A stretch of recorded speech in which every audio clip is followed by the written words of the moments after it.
Isang araw, nagmamaneho sa Cubao, aking nakita babaeng saksakan ng ganda.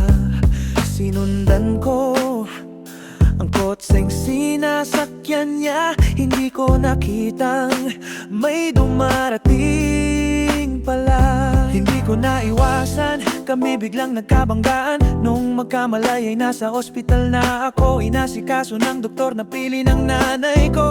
Biglang-bigla na lang ang nurse nandyan na. At para kong nakita ng anghel sa ganda. Kahit nagde-delirio itong nasabi ko sa kanya. Ale, nasa langit na ba ako? Ale, nasa langit na ba ako? Ale, nasa langit na ba ako? Mama, kayo po ba si San Pedro? Kayo ba si San Pedro?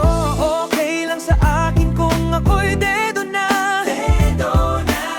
Basta't ikaw ang lagi kong kasama. Kaya ale, ale, nasa langit, ale, na ba ako?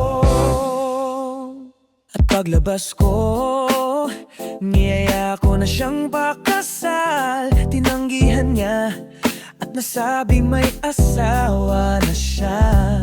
Dinamdam kong masyadong sinabi niya. Hindi ko nakita hanggang ubos na. Ako ay nahulog sa semento, ulo ko'y nauntog. Nung makamalay ay nandun na naman ako. Inasikaso ng doktor na pili ng utol ko. Biglang-bigla na lang ang bagong nurse nandyan na. Tinanong ko muna siya kung may asawa na siya. Ang sabi niya wala, ang puso ko'y biglang natuwa.